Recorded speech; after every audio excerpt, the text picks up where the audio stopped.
Welcome to Honeybee. Don't forget to like, subscribe, and hit the bell. Real stories of love, lies, and betrayal, where every truth stings. Let's begin.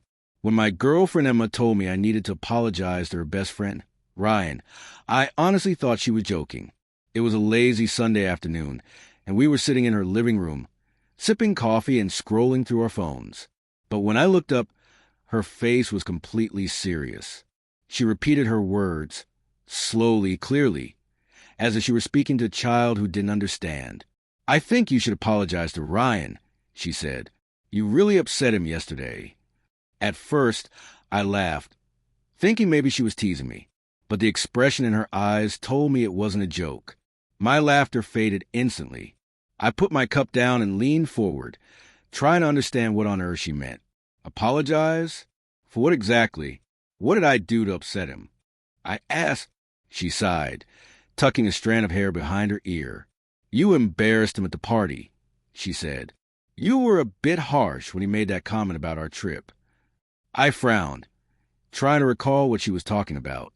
The night before, we'd attended a friend's small gathering, just close acquaintances, food, and light music. Ryan had been there too, of course. He was Emma's childhood friend, and I'd always made an effort to be polite around him, even though something about him had always rubbed me the wrong way. At the party, he had made one of his usual teasing remarks. He joked about how Emma and I were joined at the hip and that I probably followed her around like a lost puppy. Everyone laughed, but I didn't find it funny. So I'd replied, "Maybe you should worry more about your own relationships instead of ours." The laughter had quickly died down, and Ryan's face had stiffened. Now, apparently, that single comment was a reason I had to apologize. "Emma," I said carefully, "I didn't insult him. He made a joke, and I just responded. I didn't say anything wrong." She crossed her arms, her tone sharpening. "You were rude. He was just kidding, but you took it too personally. Now he feels bad, and I don't want there to be any tension between you two." Her words didn't sit right with me. I could feel a mix of frustration and disbelief building up inside. "You want me to apologize for defending myself? For not letting him make fun of me in front of everyone?" Emma looked away, avoiding my eyes. "It's not about that. It's about being mature enough to admit when you've hurt someone's feelings." I stared at her, trying to process what she was saying. It was strange, how she seemed more concerned about Ryan's feelings than mine. I'd seen her defend him more times than I could count, even in situations where he was clearly in the wrong. But I never said much about it, because I didn't want to sound jealous or controlling. I trusted her, and I wanted to believe their friendship was purely platonic. Still, something about her tone that day made me feel small, like I was being scolded instead of listened to. "Fine," I finally said after a long pause. "If that's what it takes to keep the peace, I'll talk to him." She smiled slightly, looking relieved. "Thank you. I just want things to be normal again." But deep down, things didn't feel normal anymore. Later that evening, I found myself staring at my phone, debating whether to actually message Ryan. The idea felt absurd. Why was I the one making amends when he had been the one constantly crossing boundaries? But I didn't want to create more tension with Emma. I knew how protective she was of him, and I didn't want another argument. So I sent a short message. "Hey, man. Sorry if what I said at the party upset you. I didn't mean to make it awkward." A few minutes later, he replied with a casual, almost smug response. "No worries, bro. I get it. Some guys get defensive about their girlfriends. All good." His words stung more than I expected. It wasn't an acceptance. It was a jab disguised as forgiveness. But I chose to ignore it. I didn't respond, and I didn't tell Emma exactly what he said. I just told her that we'd made peace. She smiled and kissed my cheek, saying she was glad I'd done the right thing. Yet that night, as I lay in bed beside her, something kept bothering me. Why did she always take his side? Why did she never see how disrespectful he could be sometimes? It wasn't just about the party. This had been building for months. Ryan had a way of inserting himself into our relationship, always hovering nearby, always finding reasons to message or call her. Whenever we had plans, he somehow found a reason to show up or invite her out. Once, he even called her at midnight, claiming he was having a rough day and needed someone to talk to. I remember waking up, seeing her phone light up, and hearing her whisper in the hallway for nearly half an hour.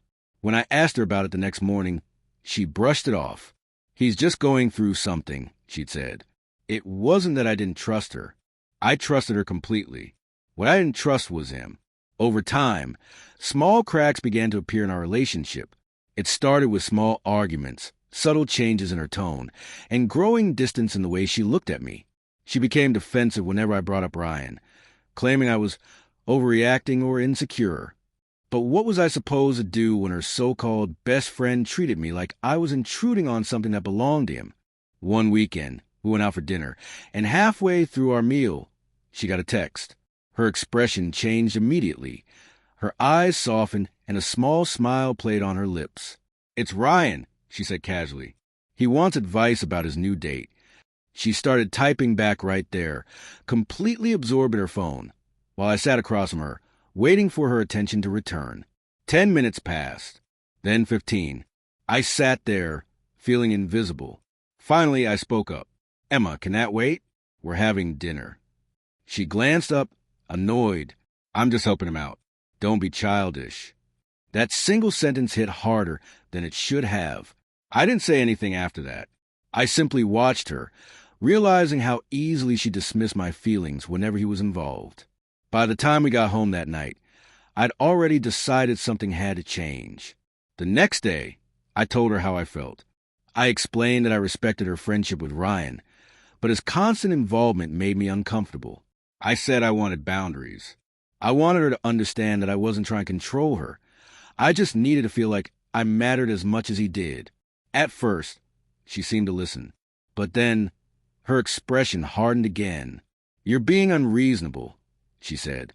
"He's my best friend. He's been there for me long before you came along. I'm not going to cut him out just because you feel insecure." It was like talking to a wall. No matter what I said, it always came back to the same accusation, that I was jealous. That night, I sat alone in my apartment, thinking about how strange everything had become. When we first started dating, things were easy. She laughed freely, called me just to say she missed me, and looked at me like I was the only person in the world.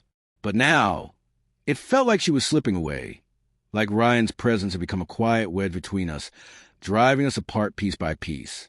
A few days later, she called and asked if I could come over. When I arrived, Ryan's car was parked outside her building. My stomach tightened.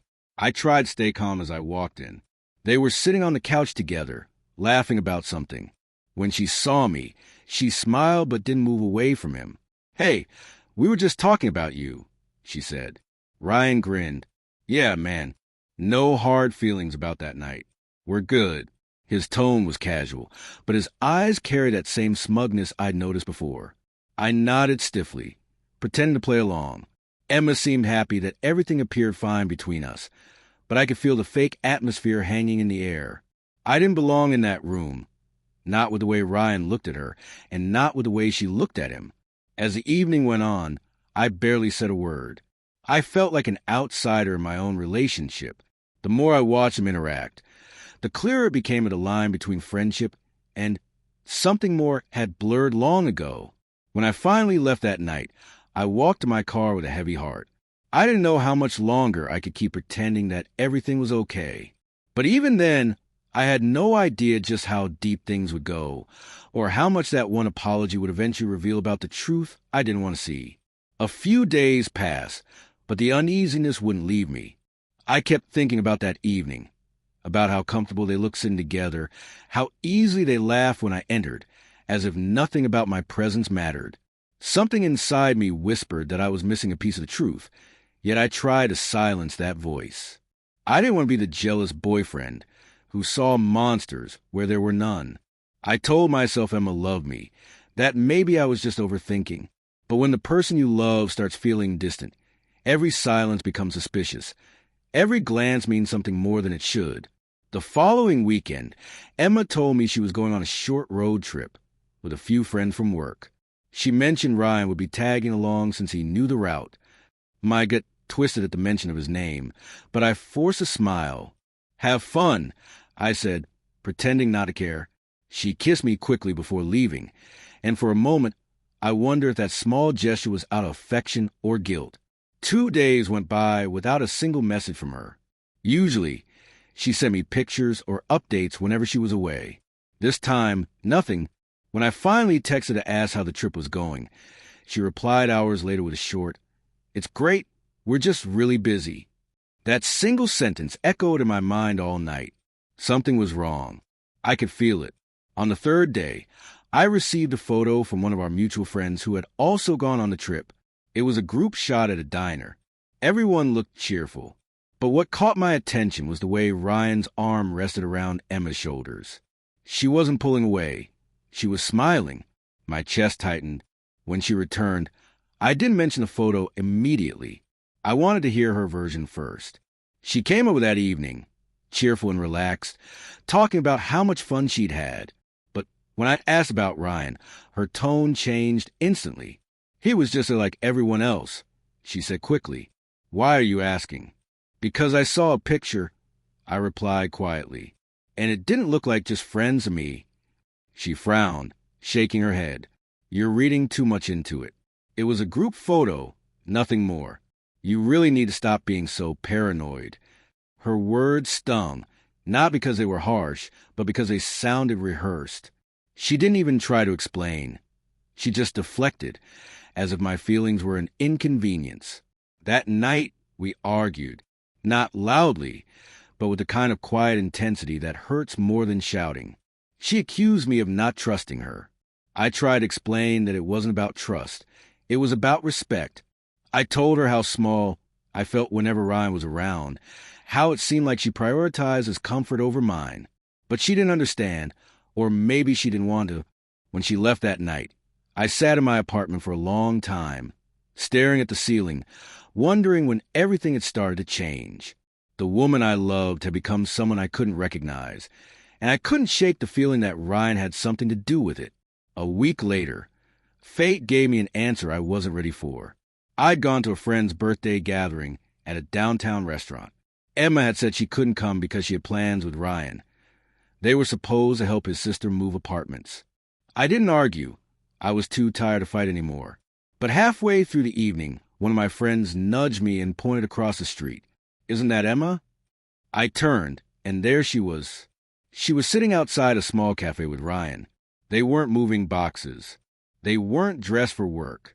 They were laughing, sharing dessert, leaning close enough that it made my heart stop. I froze, watching them from a distance. The way she looked at him, with that familiar softness I used to see when she looked at me, was enough to tell me everything. I didn't confront them that night. I couldn't. I left the restaurant quietly, went home, and sat in silence. The image of them together replayed in my mind like a cruel movie I couldn't turn off. When she called later, I didn't answer. The next morning, she texted, asking if I was okay. I replied with a simple, "We need to talk." She came over that evening, looking uneasy. I didn't waste time with small talk. "I saw you with him yesterday," I said calmly.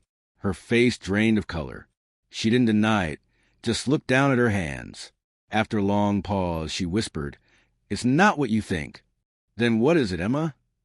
I asked, because from where I was standing, it looked exactly like what I think. She opened her mouth to speak, but no words came out. Tears welled in her eyes, and that silence said more than anything she could have confessed. I felt something break inside me. Not anger, just disappointment, so deep it felt like grief. After a long silence, she finally spoke. "I didn't mean for this to happen," she said softly. "It just got complicated. Ryan's always been there for me, and lately, things between us just changed." My hands trembled slightly as I tried to process her words. "So you cheated?" I asked quietly. She shook her head quickly. "No, it wasn't like that. We just got close. We talked, we connected. I didn't realize it would hurt you this much." The absurdity of that statement almost made me laugh. She didn't realize it would hurt? The woman I loved, the one I was ready to build a life with, didn't understand why I'd be broken by her emotional affair with another man. "I apologized to him, Emma," I said bitterly. "You made me apologize to the man who was taking you away from me. Her tears fell freely then, but they did nothing to ease the pain in my chest. I stood up, feeling numb. "I think we're done," I said quietly. She tried to reach for me, but I stepped back. "Please," she whispered, "don't throw everything away over a mistake." But to me, it wasn't just a mistake. It was a choice. A series of choices that told me exactly where I stood in her heart.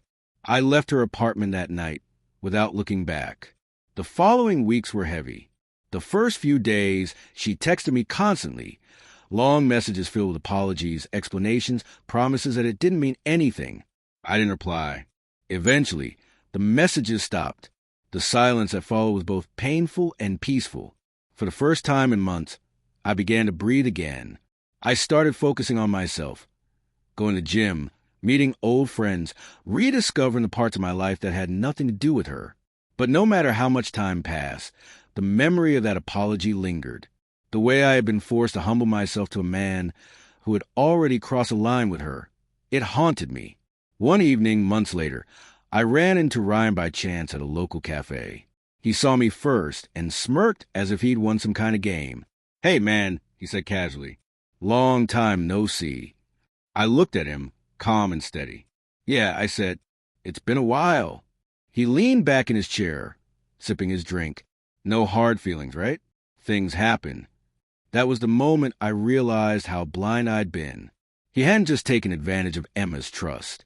He'd enjoyed every second of undermining me. "No hard feelings," I replied, though my tone made it clear otherwise. "Just lessons learned."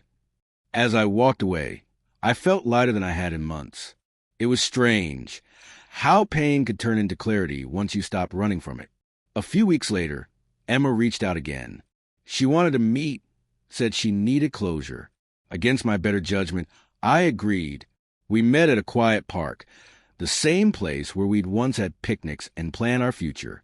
She looked different, tired, regretful.